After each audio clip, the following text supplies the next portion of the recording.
Hello. Have you ever wondered why each one of us are so different from each other? Well, the question might sound simple, but it's actually quite complicated. Throughout the years, many philosophers and many psychologists have come up with different ideas and theories. One of these theories, and one of these philosophers is Sigmund Freud, with his theory of personalities. The theory of personalities tells us that the personality is governed by three princip- these three personality structures: the id, the ego, and the superego. But what does that even mean? The id, and the best way to explain it's like a newborn baby. The id, it's the part of us and our mind that we don't have any type of control over it, and it's this unconscious part that we there's no way we can access. It's those type of feelings those type of feelings that we're gonna have regardless of situations, right?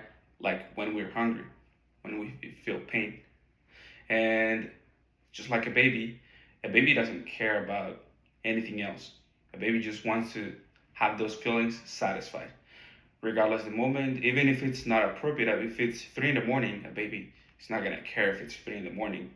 The baby's gonna cry if it's hungry. If a baby have pain, the baby's gonna cry even if it might not be the right moment, or it might be too loud, or there might be people around them. A baby's gonna cry. And basically, it demands immediate satisfaction, right? Then we have the superego. The superego, it's this part of us that wants to keep satisfying us, but at the same time, it's like the opposite of the id, but it remains in the same nature, right? It have a The superego recognizes that we have needs, but he also recognizes that there's other situations around us, and basically the superego focuses on it's and not to be wrong, not to feel guilty, and not to feel any type of these after feelings that we might experience if we don't choose the right moment, if we don't choose the right path to satisfy our needs. Then we have the ego. The ego is what deals, and we can call it the executive of the consciousness.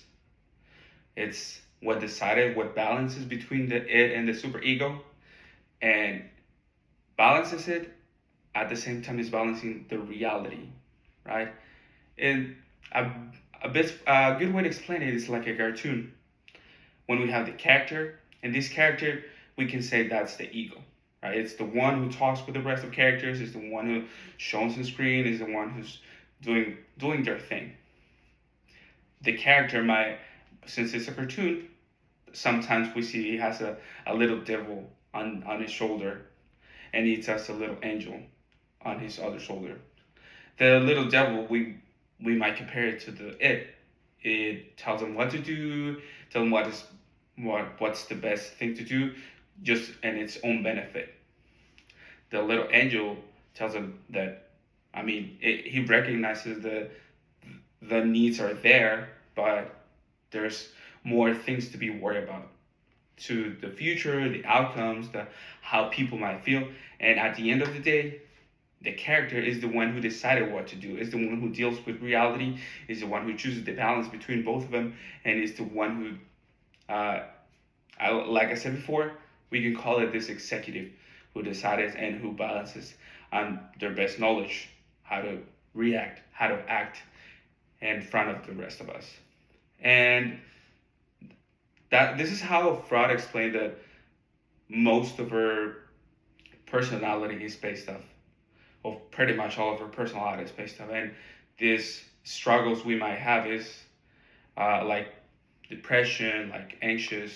It's just how or our ego decided to react and decided to affront this reality and affront, and it was the best way the ego could or can act in front of the reality.